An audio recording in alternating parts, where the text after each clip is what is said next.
e incrementa tu saldo y gana. Ahorra tus utilidades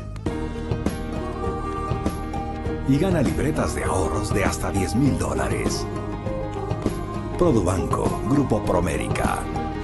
Promoción válida del 21 de marzo al 31 de mayo de 2017. Consulta condiciones en produbanco.com. Fin de espacio promocional y publicitario. Este programa se transmite por Exa FM y Democracia AM. Mírelo en YouTube por Democracia TV. En Twitter somos Democracia S. 838. Qué increíble. Estoy observando, y ojalá las cámaras y Santiago me ayuden. Miren, señores oyentes y televidentes de Democracia TV, miren, este es un librazo. Parece una enciclopedia. ¿Ustedes pueden enfocarlo? Miren ustedes. Qué grande es el libro. Es el famoso Código Orgánico Integral Final.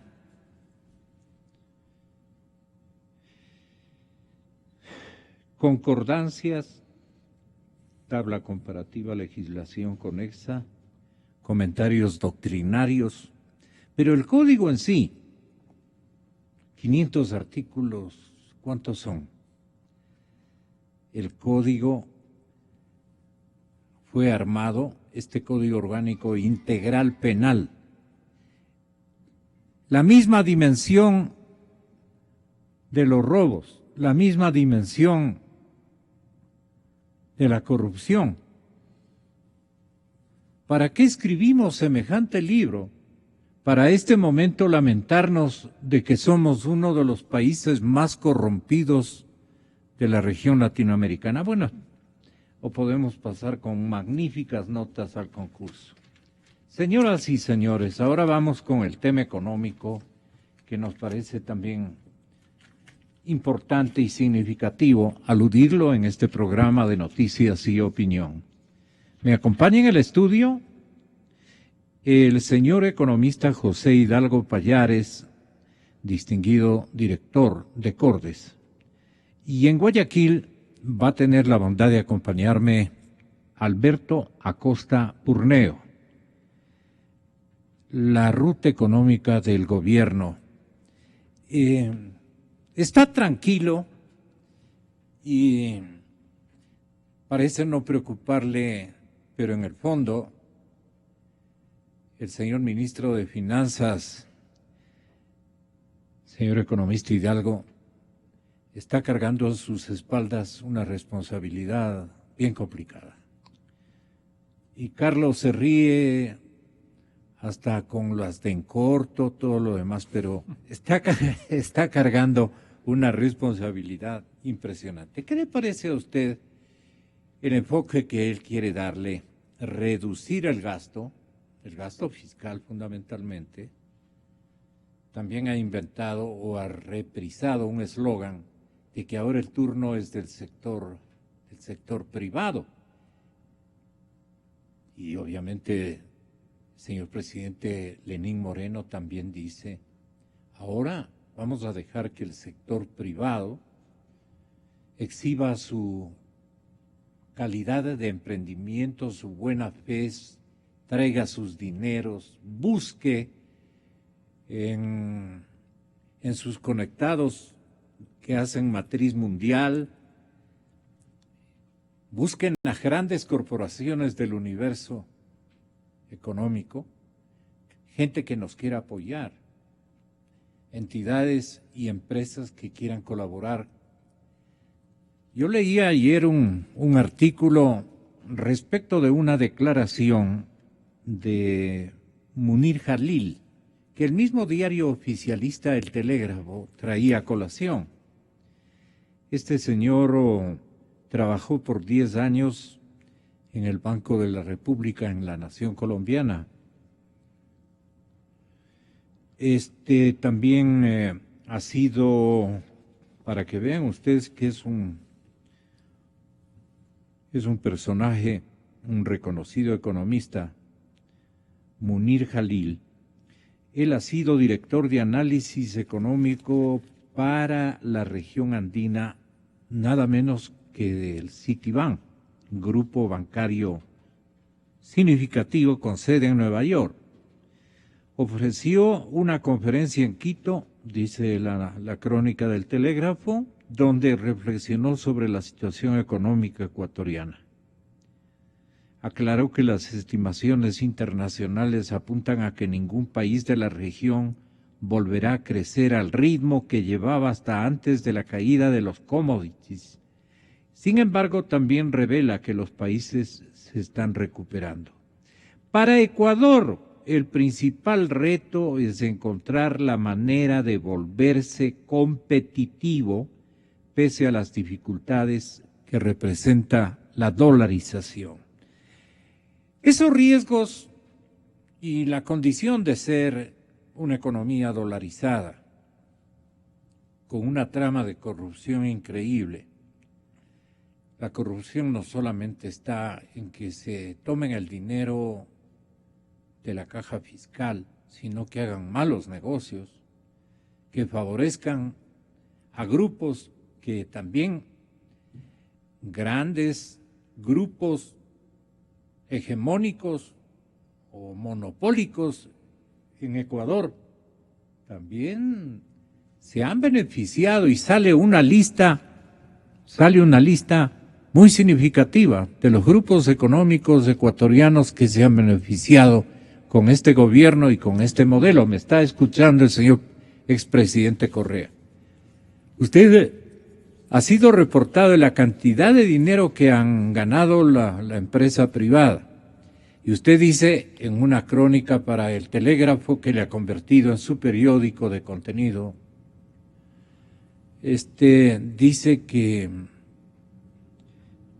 en efecto las empresas o los empresarios o el sector privado han tenido una parte fundamental en su administración. No es que solamente el Estado es el que ha traído el dinero. También hemos entregado amplios ámbitos a la empresa privada, dice, contradiciendo lo que el señor presidente Lenín Moreno dice, ahora les toca a ustedes, a los empresarios. Entonces comienza la puja. Dice, en mi época también. Bueno, y tiene razón, pero no pasan de unos 10 grupos económicos, grandes, especialmente grandes. Los pequeños y medianos, ya le escucho a Roberto Aspiazu decir, los otros estaban, si no a pan y agua, pero muy limitados. Esa definición tiene cordes, tiene algún estudio de quienes realmente se gastaron el dinero, contribuyeron o manejaron la economía desde el lado de ser los capitalistas del modelo económico que impulsó el presidente Correa. Y si está bien o está mal, o qué recomendaciones Cordes puede formular a la administración y colaboradores, y especialmente al señor presidente de la República actual. Usted tiene la palabra. Muchas gracias por haber concurrido a esta invitación. Economista José Hidalgo, le escuchamos. Buenos días, Gonzalo. Muchas gracias por la invitación y también un gusto compartir con Alberto desde Guayaquil. A ver, es evidente, y el expresidente Correa lo manifestó varias veces, que el sector empresarial tuvo enormes utilidades durante una buena época de su gestión. Y eso era al menos lo esperable, porque con la cantidad de recursos que ingresaron al país por los altos precios del petróleo, por el endeudamiento en el que incurrió el gobierno, por el gasto público que generó consumo y actividad, eso necesariamente tenía que producir también altas utilidades en el sector empresarial. Lo que el presidente Correa no menciona y que me llamó la atención en un tuit que publicó ayer o antes de ayer, cuando dijo que es una muletilla eso de que el sector privado va a ser el motor de la economía con el nuevo gobierno, es que el expresidente no está tomando en cuenta que con su gobierno la inversión privada perdió participación no solo respecto a la inversión pública, sino también respecto al tamaño de la economía.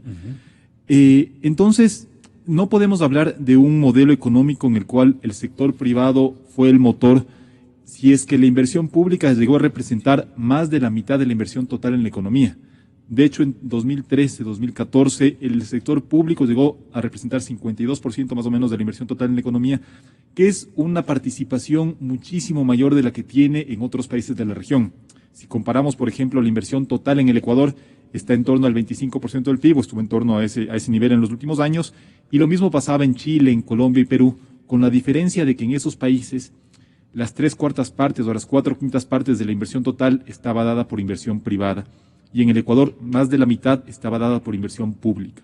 Entonces, es evidente que el motor de la economía en los últimos años fue el sector público, a través del gasto público. Obviamente hubo empresas privadas que se beneficiaron de eso es innegable, porque había empresas que tenían que construir carreteras, que construir hospitales, que proveer de bienes y servicios de consumo al Estado, pero no se puede hablar de un sector económico empresarial que haya sido el motor de la economía, porque evidentemente estuvo más bien bastante cuidadoso con sus inversiones, y eso es lo que refleja también la contracción que vemos en el mercado laboral. En los últimos años, no solo que se destruyeron puestos de trabajo formales, sino que todas las personas que ingresaron al mercado laboral para buscar un trabajo tuvieron que contentarse con puestos que el INEC denomina inadecuados, subempleo, empleo no remunerado y demás. Entonces, yo creo que... ¿Pero con qué oligopolios el expresidente Correa se llevó mejor? Bueno, nosotros no tenemos un estudio de cuáles fueron las empresas por nombre o por grupo económico más beneficiadas. Obviamente hay grupos que seguramente fueron más cercanos.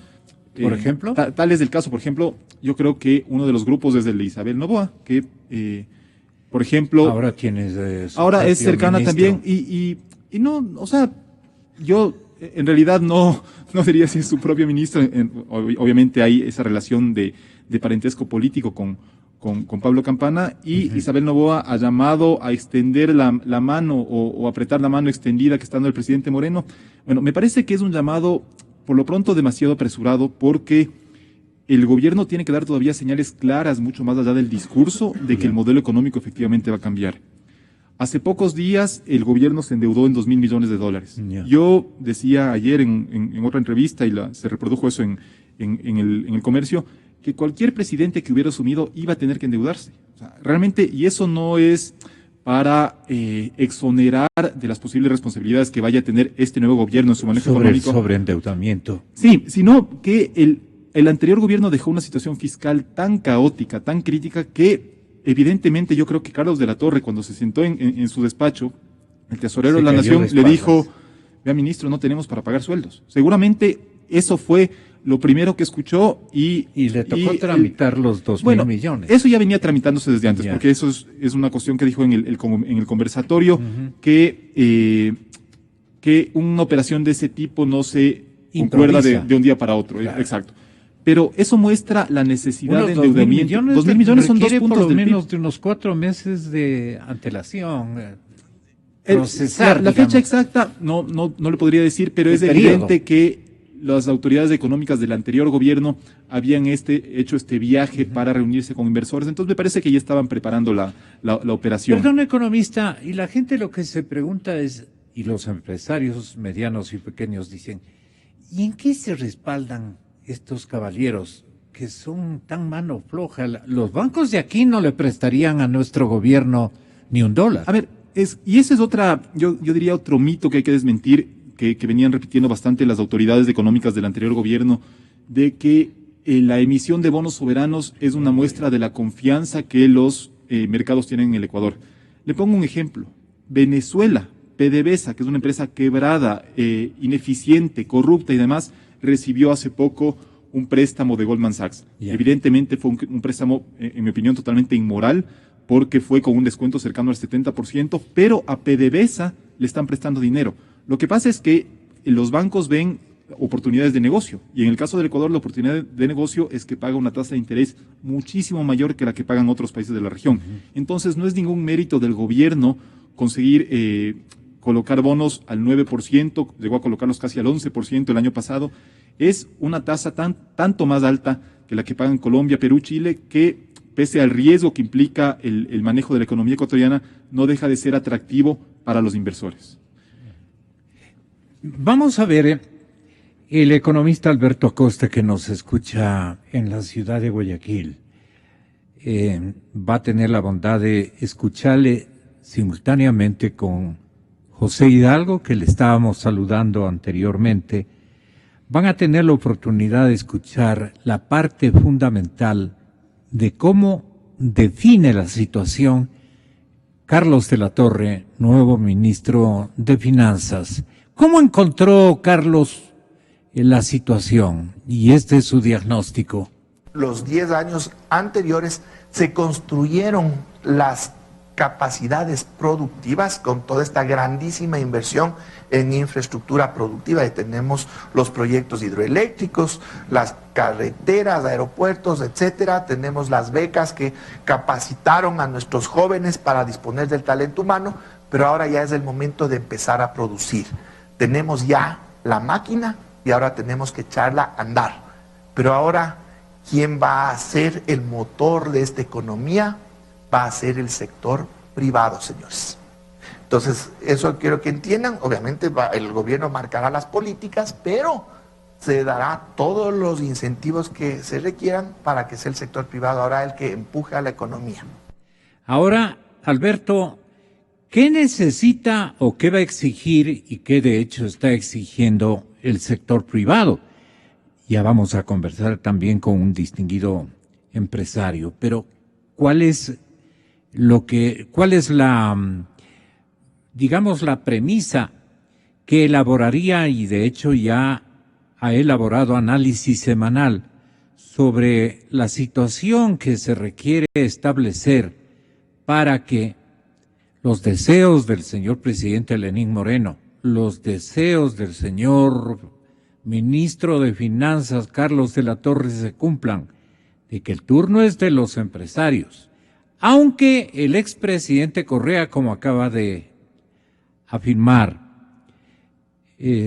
su colega de tertulia y su buen amigo, el señor economista José Hidalgo, nos trae a colación lo mencionado por Correa el día de ayer, me parece, en el diario El Telégrafo.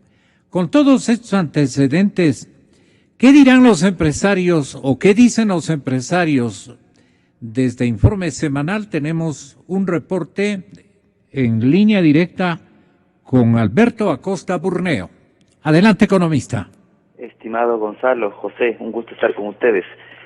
Bueno, lo que en realidad busca el país, lo que necesita es un cambio de política, un cambio que reconozca los problemas fundamentales y que aborde los problemas fundamentales, un desequilibrio fiscal muy grande, un problema de una economía costosa, problemas de productividad, competitividad por no tener acuerdos comerciales con los países mercados más importantes, y monetaria hacia el endeudamiento externo. Lamentablemente, después de escuchar el primer conversatorio del ministro de Finanzas, yo encuentro que lo que dice Correa es real. Ese anuncio de que el sector privado va a ser el motor es simplemente una muletilla, porque no hay en lo que se plantea, en la visión del ministro, no hay un cambio en la política. ¿Qué es lo que nos dice el ministro? Voy a resumirlo en 4 puntos muy sencillos. ¿Qué nos dice el ministro y cómo yo lo interpreto? Primer punto, sigue insistiendo en el problema de la salida de divisas, que es un problema para la dolarización. ¿Cómo interpretarlo esto? Significa van a seguir aplicando restricciones a las importaciones y controles al flujo de capitales. Esa sigue la misma lógica que se manejó durante una década, no hay ningún cambio. Por otro lado, ahora que se acabó la bonanza, comienzan a hablar insistentemente, y eso ustedes se dan cuenta en el conversatorio del ministro, hablan de la corresponsabilidad. Es decir, ustedes que ganaron tanto en la bonanza, ahora paguen las cuentas. Eso es lo que nos están diciendo. ¿Cómo se interpreta eso? Va a haber reforma tributaria para buscar incrementar ingresos y poder financiar gasto público. Tercer punto, uso de la Reserva Internacional, que le dice que es muy costoso para proveer dólares, que le cuesta a la Reserva $2,000 millones al año proveer liquidez, billetes, dólares, y que la población ecuatoriana está mal acostumbrada a usar billetes cuando debería usar dinero electrónico.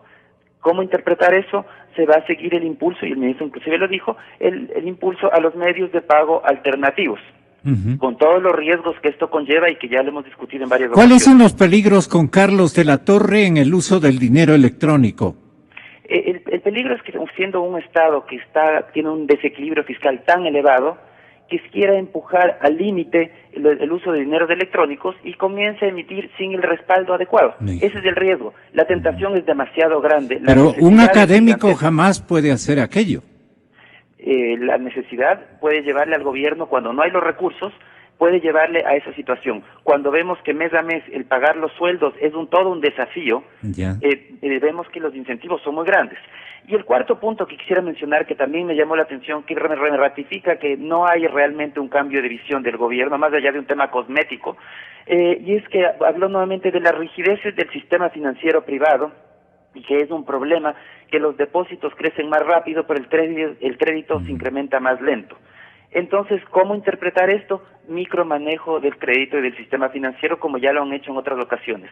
El Código Monetario y Financiero les permite determinar inclusive a qué segmentos prestar, con qué condiciones, con qué garantías. Vemos que ya lo hicieron en este momento con el crédito vehicular, y que probablemente busquen hacerlo con otros segmentos. Entonces, resumiendo, después de ver estos 4 temas fundamentales del conversatorio, yo veo que no hay un cambio de estilo, pero no hay un cambio de fondo. Si es que en realidad quieren... ¿Cuál sería el cambio de fondo del modelo? Porque mire, está anunciando de la Torre que va a reducir el gasto. Y eso es esencial. Ustedes lo pedían todos los 10 años del Correato. Ustedes lo pedían, me refiero a los empresarios y a los analistas que veían en el modelo instaurado por el expresidente Rafael Correa como extremadamente gastón y estatista, aunque ahora niega rotundamente el señor expresidente de la República. Yo creo que eso es un tema que debe ser aclarado y que se necesita información. ¿Por qué no le aclara? ¿Por qué no le aclara usted? Sí, exactamente, eso es lo que va a hacer en este momento, porque vemos que él presentó un pequeño recuadro donde habla de un escenario pasivo, donde entiendo que es el presupuesto general del Estado que plantea para 2017, y donde habla de un déficit fiscal de 4.500 millones de dólares, 4.600 millones de dólares. Eso, si lo comparamos con lo que realmente gastado el año anterior, implica una reducción del déficit menor a los 1.000 millones de dólares, son alrededor de 900 millones de dólares de reducción del déficit. Por el lado de los ingresos, considera que se van a incrementar los ingresos petroleros ligeramente, y es lógico porque en 2016 tuvimos muy malos precios del petróleo, ahora han sido mejores precios, pero plantea un incremento y la reducción del déficit se produce no porque se dé un recorte en el gasto, sino porque plantea un incremento en los ingresos no petroleros. ¿Qué significa esto? 2 alternativas, que están estimando que la economía va a crecer tanto que se van a generar más ingresos, lo cual no considero que es real, porque la economía en realidad no está creciendo todavía, sigue todavía en una etapa de debilidad, aunque está en una etapa de recuperación, eso es verdad, pero no está creciendo. La otra alternativa es que se va a insistir con incrementos tributarios para poder financiar ese gasto, y entonces ahí cuadra muy bien con la corresponsabilidad que se mencionó a lo largo de todo el discurso del ministro. Entonces se plantea un incremento de ingresos no petroleros de alrededor de 1.000 millones. Por el lado de gastos, sí se plantea una reducción en el gasto de capital, una reducción de cerca de 1.000 millones, pero según las cifras como están estimadas, hay un incremento en el gasto corriente. Entonces, realmente, dentro de este escenario que nos plantean, y por eso es importante que llegue la proforma con todo el nivel de detalle, no hay un ajuste fuerte por el lado del gasto. Entonces está el ajuste que se dice, hay algo por el gasto de inversión, pero por la contraparte, es que hay un incremento en los ingresos. Entonces, en estas circunstancias, en las circunstancias actuales de la economía, plantear que la salida a la crisis que estamos viviendo es más impuestos para poder seguir financiando el gasto público, y que se apela en este caso a la corresponsabilidad porque se ganó mucho en la bonanza, entonces ahora que devuelvan, yo creo que esa no es la salida y ese no es el camino tampoco para que el sector privado tenga un protagonismo, que es lo que la otra muletilla que se está hablando, que dice ahora es el turno del sector privado. Sí, el turno del sector privado de pagar las cuentas probablemente. Economista Hidalgo, Cortes ha hecho un cálculo de lo que significó el déficit fiscal del año pasado. Entiendo que está sobre 7.000 millones el déficit. Sí, en realidad no fue un cálculo de Cortes, sino del Observatorio Fiscal. Ah, ya. El déficit del presupuesto general del Estado limpiando ingresos petroleros que al parecer están sobreestimados. Porque estamos hablando de Jaime Carrera. Exacto, de Jaime Carrera. Trabajo. El expresidente Correa, las autoridades del equipo económico del anterior gobierno, incluso Lenín Moreno, cuando era candidato, dijeron repetidas veces que por el precio del petróleo, el año pasado, el petróleo no generó un centavo de ingreso para el presupuesto general del Estado. Pese a lo cual, en la página del Ministerio de Finanzas, se registraban ingresos petroleros para el presupuesto por 2.000 millones. Limpiando esos ingresos sobreestimados, el déficit presupuestario del año pasado rondó los 7.500 millones, casi 8 puntos del PIB, y por lo tanto, en ese aspecto, llegar de 7.500 millones a 4.500 o 4.600 millones de déficit es un recorte de 3.000 millones que realmente es difícil llevar adelante, o que si el gobierno está dispuesto a llevar adelante va a traer consigo un impacto importante en la actividad económica. Usted le preguntaría, ¿qué seguridades tiene, señor ministro, de ahorrar 3.000 millones el déficit del año en comparación del déficit del año anterior con lo que usted persigue cumplir en este año? En realidad lo que el ministro debería transparentar, exacto, lo que el ministro debería transparentar es sus estimaciones de ingresos más que los de gastos, porque yo creo que, ya lo ha dicho Alberto, los recortes que el ministro anunció en el gasto se limitan por lo pronto al gasto de capital, y yo creo que es necesario, muy necesario, hacer también un recorte en el gasto corriente. Y le pongo una pequeña anécdota. Eso no quieren. Le decía que ayer tenía es el partido. Sí, pero le decía que ayer tenía una entrevista en una radio.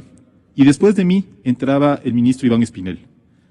El ministro Iván Espinel estaba acompañado arriba en el estudio de la radio por 5 o 6 personas, y abajo había una caravana de 3 autos, sí, para un ministro en una entrevista. O sea, si eso no es gasto el primo Vinicio es de que le diga que necesitamos otro comportamiento, pues no, que él es de chone nomás, pues no está enseñado a tener ejércitos de gente que le acompañen. No me parece que ningún ministro debería tener semejante caravana porque no lo amerita. O sea, yo no digo que esté desprotegido, pero tener una caravana tan ostentosa muestra claramente el nivel de gasto que ha manejado el gobierno en los últimos 10 años y que espero que el presidente Lenín Moreno no lo mantenga. Pero estaba diciendo entonces que lo que el ministro de la Torre tiene que transparentar primero es la información, porque van más de 3 meses y él ya va 2 semanas de ministro, en las cuales la información de la ejecución presupuestaria no está disponible al público. Es decir, tanto analistas como ciudadanos no podemos saber desde hace 3 meses el movimiento diario de ingresos y gastos del presupuesto general del Estado. Un buen día, el Ministerio de Finanzas decidió dar de baja esa herramienta sin una justificación válida, diciendo que estaba presentando inconvenientes. Ofreció readecuarla o arreglarla en un plazo de 2 semanas, 3 semanas, vamos 3 meses sin esa información.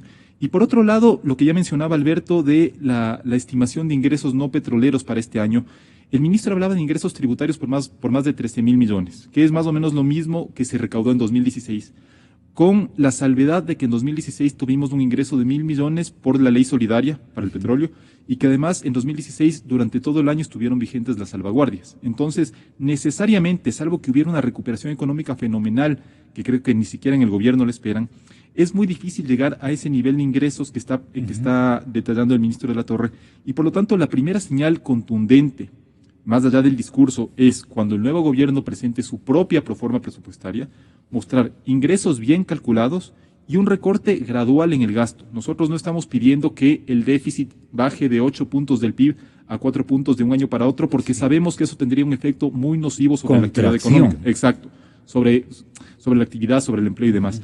Pero sí que ya empiece a mostrar señales claras de recorte, no solo en el gasto de capital, sino también en el gasto corriente, donde sí hay espacio para ir reduciendo gastos como el que acabo de mencionar. ¿Cuáles son los ámbitos productivos? Conversemos con un empresario. Los ámbitos productivos que siempre tuvieron que lidiar con los costos de producción por circunstancias monetarias y obviamente de nuestras características de gasto. Y si hay una contracción, ¿qué puede pasar con el principal motor de la economía, el sector empresarial? Si hay una contracción, la cosa se pone mucho más difícil. ¿Qué comentan entre empresarios? Ingeniero Javier Díaz, del sector textil, bienvenido, buenos días. Buenos días, Gonzalo. Un saludo a quienes están en el panel y también a todos quienes nos escuchan. Efectivamente estamos en este inicio de una etapa periodo nueva, de periodo de gobierno, pero como escuchaba en la última intervención, lo poco que pude escuchar, todavía hay muchas cosas que ajustar, todavía es necesario equilibrar la economía. Y desde el lado empresarial obviamente seguimos sintiendo el impacto que ha tenido la crisis económica. ¿Dónde no ven ustedes hasta ahora las tijeras? ¿Perdón? ¿Dónde no ven las tijeras? A ver, nosotros lo que vemos es que todavía no queda claro qué es lo que el gobierno va a hacer en materia económica. Aún no es claro, por ejemplo, cómo va a tratar esta situación del Banco Central del Ecuador. Todavía no está claro cómo va a tratar el tema fiscal. Todavía no está claro cómo va a tratar el tema efectivamente del manejo del gasto. ¿Qué hay detrás del anuncio del señor presidente Moreno de la austeridad? Eso es lo que aún no se ve. Y el mercado sigue deprimido, el consumo sigue bajo, las ventas de nuestras empresas no se recuperan. Y eso es lo que básicamente nos tiene estancados. En el caso de costos, seguimos con costos de producción muy elevados. El efecto de la salvaguardia en eso fue muy nocivo. Esperamos que no haya nuevas restricciones. Hemos escuchado ya ciertos anuncios del lado del ministro de Comercio Exterior respecto a temas vinculados a restricciones que nos preocupan, pero estamos aún en una situación muy complicada en la economía del país. Se quedó Le noto pesimista a usted. Más que pesimista, hay que ser realistas. Estamos en una situación compleja desde el punto de vista económico, y eso afecta a la producción. No nos olvidemos, Gonzalo, que llevamos muchos años de tener un modelo en el cual la economía se movió alrededor del gasto público, y que ese gasto público estaba sostenido principalmente por los altos precios del petróleo y luego por deuda pública o deuda que obtuvo el gobierno. Entonces, el sector productivo, el sector privado perdió el protagonismo de la generación de riqueza, y es ahora... Salvo algunos grupos que han registrado avances importantísimos, han crecido sus parques industriales, su infraestructura se lo ve boyante, se ve que han hecho dinero. Y qué bueno que estén gastando en ampliarse y en buscar otro tipo de mercados, y no confiar exclusivamente en el consumo interno o algo por el estilo. ¿Los textileros no ven esa posibilidad? ¿Por qué razones? Nosotros lo que vemos o lo que hemos vivido realmente es muchos altibajos en el comportamiento de nuestro sector. Hemos tenido años muy buenos, hemos tenido años muy malos, pero ya hubo a partir del 2013 una tendencia marcada decreciente, que es la que a nosotros nos ha obligado a hacer una cosa que usted acaba de mencionar, Gonzalo, que es apuntar al mercado externo. El mercado interno está muy complicado, y por eso la válvula de escape es la exportación, y hacia allá va nuestra estrategia, hacia allá va nuestra... Por ejemplo, ¿con qué productos? En genéricos. Principalmente productos confeccionados. De la línea de prendas de vestir tenemos sobre todo líneas como ropa deportiva, línea de suéteres, línea de medias, calcetines, donde hay oportunidades de exportación. También en la línea de hogar hay muy buenas opciones. Los mercados son básicamente los mercados de la región andina, Chile también incluido, México, Estados Unidos, y obviamente en el largo plazo ya Unión Europea es el objetivo mayor. ¿Y qué apoyo necesitan de costos productivos? Nosotros eso es algo que tenemos que discutirlo con mucha, con mucho detenimiento con el gobierno, porque sabemos que la situación del país no es la más conveniente. Pero nosotros tenemos por lo menos dos cosas claras que son la parte de energía. Ahí hubo incrementos de costos muy importantes en los últimos 3 años. Al decir energía me refiero tanto a la parte eléctrica como combustibles industriales.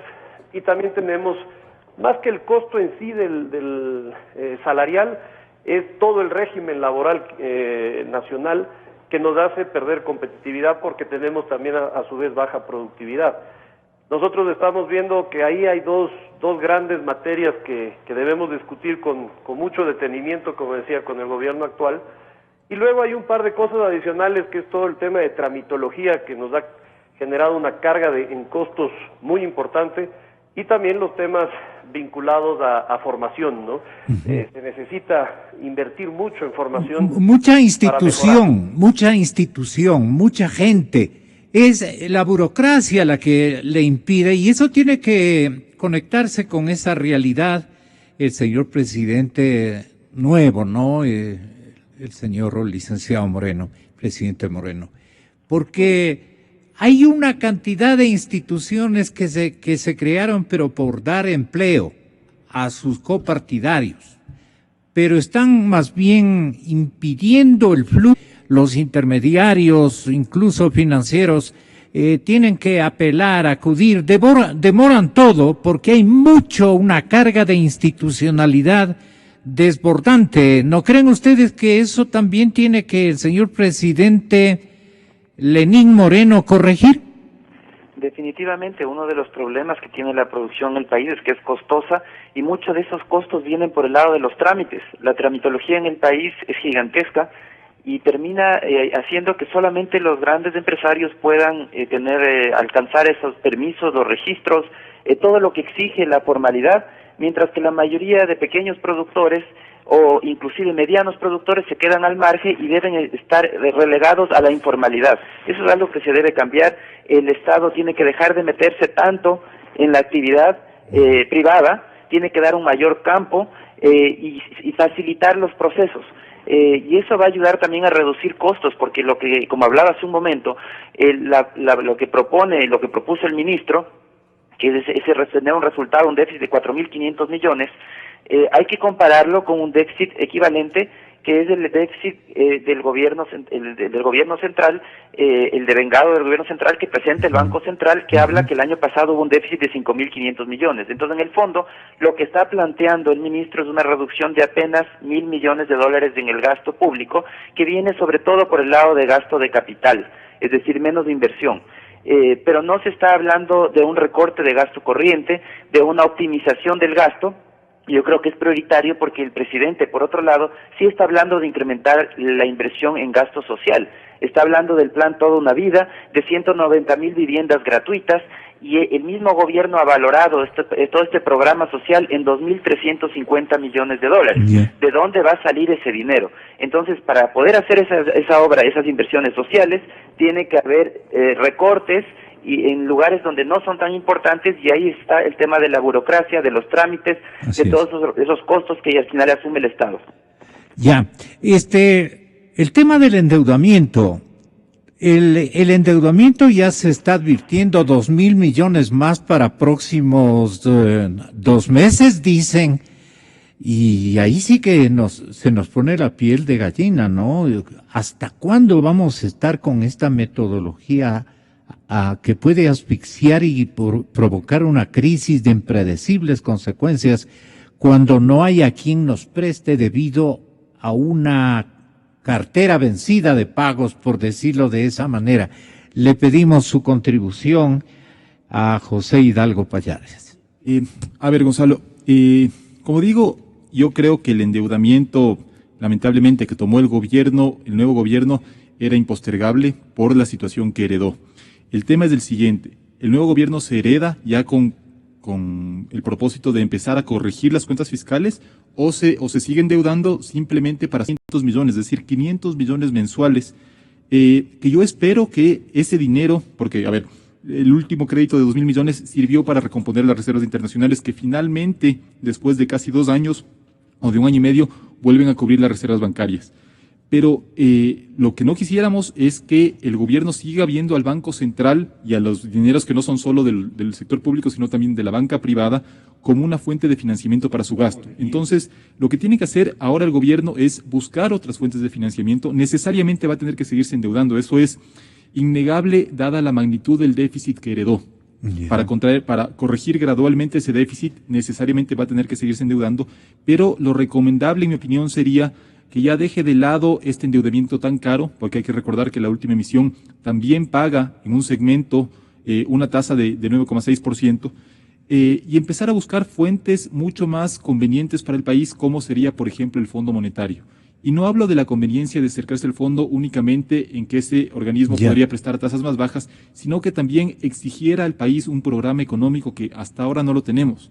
Lo que ha hecho el ministro de la Torre es señalar algunos conceptos, algunos principios de lo que según él debería ser el manejo económico, pero no tenemos un programa económico claro y bien establecido por el gobierno, y creo que un acercamiento al FMI podría generar esa necesidad para que el organismo le preste plata al Ecuador. Porque el endeudamiento nuestro ha sido súper oneroso. El más caro de la región, después obviamente el de Venezuela, ¿no? Porque Venezuela, como le digo, incluso a Venezuela se le presta, entonces no es ningún mérito que al Ecuador se le preste. Lo que pasa y lo que las autoridades... Bueno, toda la región se ha endeudado, ¿no es cierto? Sí, toda la región se endeuda, es verdad lo que dice. Pero la deuda, ¿por qué ha sido cara? Simplemente porque el Ecuador es percibido como un destino más riesgoso, porque las cuentas fiscales del Ecuador son muchísimo peores que las que tiene Perú, Colombia, Chile, y por lo tanto es más alta la posibilidad de que el Ecuador no pueda pagar esa deuda. Entonces, a mayor riesgo, mayor tasa de interés. Yo sé, pero el ingreso de divisas, ¿cómo podríamos mejorarlo? El ingreso de divisas tiene que mejorar por el lado de las exportaciones y de la inversión extranjera directa. Y tenemos oportunidades ahí, ámbitos que debemos explotar, a ver si Alberto también nos da una opinión. Sí, José. Pero para eso, a ver, la inversión extranjera directa va a exigir, primero, una claridad en las reglas del juego que no hemos tenido en los últimos 10 años, y también algo que ya mencionaba Alberto, el tema de los costos de producción en el país. No es conveniente en la actualidad invertir en el Ecuador, no solo porque es un destino riesgoso para las inversiones, porque de un día para otro me cambian las reglas del juego, sino también porque producir desde el Ecuador puede ser mucho más costoso, no solo en términos monetarios, sino también de trámites que en los países vecinos. Entonces, para atraer inversión es necesario bajar un poco los costos de producción y obviamente firmar tratados de libre comercio, firmar tratados de protección de inversión, que más bien el gobierno anterior o la asamblea anterior los denunció, y con eso buscar una fuente genuina de divisas y ya no solamente el endeudamiento. Economista Alberto Acosta Urneo, ¿qué sugiere usted al señor ministro Carlos de la Torre para que tenga un aeropuerto de divisas gigante? ¿Qué es lo que debemos nosotros aprovechar de la temporada económica internacional, de los nuevos mercados, de las nuevas necesidades? ¿Qué insumos tenemos para alentarlos hacia el mercado internacional? Porque los commodities, los insumos, las materias primas, sí pueden incidir en la conquista en la traída de divisas a la economía ecuatoriana, o por dónde, en artículos elaborados, por dónde, en las flores, por dónde, en los ámbitos de exportaciones debemos nosotros ser mucho más audaces, si cabe el término, mucho más buenos jugadores en los mercados internacionales. Tenga la bondad, Alberto. Yo creo que aquí lo importante es cambiar esa falacia que nos han querido hacer creer que la dolarización es un problema. Y la dolarización en realidad es una ventaja que deberíamos aprovechar. Una ventaja para las exportaciones, porque con un dólar fuerte podemos importar más baratos insumos y bienes de capital. Sin embargo, para eso se requiere también que el gobierno no ponga recargos ni límites a las importaciones, porque lo que ha hecho el gobierno con todos los recargos, los aranceles altos, salvaguardias, cupos, es impedir que el sector productivo se beneficie de la fortaleza del dólar. Entonces, eso es un tema que debe ser cambiado para que pueda el sector productivo aprovechar la fortaleza del dólar en cuanto a reducción de costos de la producción. La producción nacional requiere de insumos y bienes de capital importados. Por el lado de las inversiones extranjera directa, que esa es la otra fuente, tenemos la primera fuente de más exportaciones y la segunda fuente es más inversión extranjera directa. Y la fortaleza vuelve a ser una gran ventaja.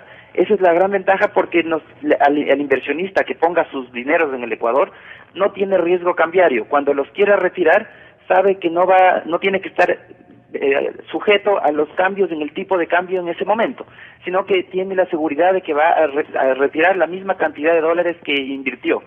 Entonces, pero para eso lógicamente se requieren unas reglas del juego adecuadas, una seguridad jurídica que no existe, una seguridad de que el fisco tiene unas finanzas públicas saludables, que no va a estar tentado a cambiar las reglas del juego permanentemente como lo ha hecho durante una década, o a incrementar los impuestos para seguir financiando un gasto público que siempre donde siempre faltan los recursos. Entonces se necesitan cambios de fondo. Yo creo que aquí vale la pena recordar esa frase de Einstein cuando hablaba que locura es hacer lo mismo una y otra vez y esperar resultados distintos.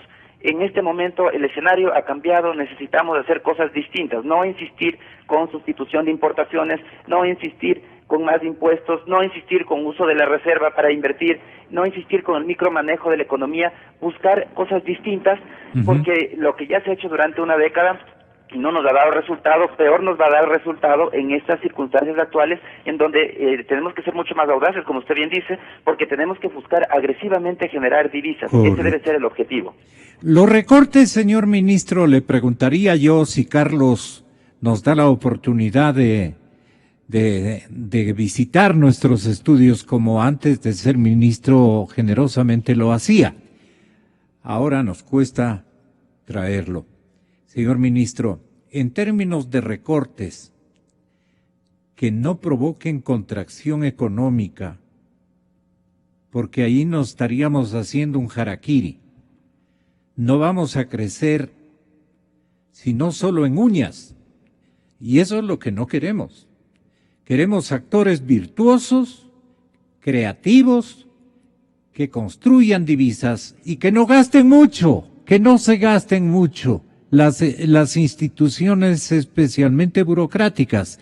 Eso es lo que queremos. ¿Cómo piensa usted ejercitar el tema de los recortes? Sí, señor ministro. Nosotros estamos ajustando el manejo fiscal para alcanzar una meta de un déficit del 4.6% aproximadamente, que es un nivel bastante menor que el que tenemos nosotros hasta este momento, y precisamente se orienta en un objetivo de poder cerrar en la medida de lo posible esa brecha fiscal durante estos 4 años, inclusive pensando en alcanzar niveles de sostenibilidad de largo plazo que no excederían de un 3% de aquí a futuro, y eso nos ubica en unos términos, podríamos decir, relativamente normales frente a lo que es el manejo fiscal en general. Está bien asesorado incluso por la distinguida dama Lolita. Lolita es la suegra del señor ministro y le aludió en un programa humorístico liviano de la cadena Teleamazonas. Con todo respeto, naturalmente. ¿Qué le parece a usted la fórmula? Con eso terminamos, José. A ver, si es que el objetivo es llegar al fin del periodo con un déficit menor al 3 puntos del PIB, yo estaría de acuerdo. El tema es que eso vaya más allá del discurso, porque, como digo, yo creo que el déficit es mucho mayor al que presenta el Banco Central y por lo tanto con el cual se está comparando el ministro, y entonces el sacrificio o el esfuerzo que se va a tener que hacer para llegar a un déficit real de 3 puntos del PIB es mucho más grande que el que el ministro estaría suponiendo. Y en ese sentido tiene que mostrar, como digo, para mí la prueba de fuego va a ser cuando este gobierno, ya con estas autoridades económicas, con este equipo, presente su proforma presupuestaria, estimando, espero yo, ingresos reales y gastos reales, ¿sí? Porque si es que vamos a seguir con esa estrategia de sobreestimar ingresos, para mostrar un menor déficit, entonces sí, por ahí en los papeles o en lo que presenta el Ministerio de Finanzas podremos tener un déficit de 4 puntos y medio, de 5 puntos, de 3 puntos, pero si es que no es real, vamos a seguir teniendo unas necesidades de financiamiento enormes o atrasos del gobierno con proveedores y por lo tanto la economía va a seguir primero siendo un destino inseguro para la inversión privada, porque como dijo Alberto, los empresarios también exigen o buscan un país en el cual no tengan el riesgo de que se cambien las reglas de un día para otro. Y por otro lado vamos a seguir agotando fuentes de financiamiento, vendiendo activos y demás, y por lo tanto la recuperación no va a ser real, sino simplemente un maquillaje a costa de fuentes o de recursos obtenidos con nueva deuda. El ministro de la Torre entonces tiene que cuidarse en el buen sentido de la palabra en cuanto a estructurar el modelo de ahorro, el modelo de gasto, porque hay un modelo de gasto dispendioso y un modelo de gasto que puede provocar contracción también, contracción que no nos conviene. Lamentablemente, ¿Tiene un punto intermedio? ¿Cuál sería? A ver, lamentablemente, en un país que llegó a depender en más del 40% del gasto público, cualquier recorte del gasto va a provocar un efecto nocivo en la actividad económica. Entonces, el desafío principal para el gobierno es conseguir que el menor gasto público pueda ser compensado con una mayor inversión privada. Obviamente eso no se da de un día para otro porque venimos además, es un gobierno que viene del mismo partido que gobernó en los últimos 10 años y no podemos exigir al sector privado que invierta en el país sin un cambio real en el manejo económico y que sin una recuperación real de la confianza. Entonces el gran desafío va a ser evitar en la medida de lo posible los efectos nocivos en los primeros meses o años de recorte y que la inversión privada empiece a generar nuevamente actividad y sobre todo a absorber las fuentes de empleo que lamentablemente se van a tener que perder en el sector público. Albertito, la última molestia, digamos, la demanda puede reducirse si reducimos burocracia.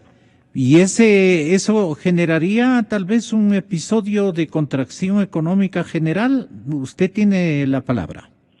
Definitivamente el ajuste es costoso. El ajuste no se puede evitar el impacto que tiene en la economía, porque significa menos demanda, significa que alguien paga las cuentas.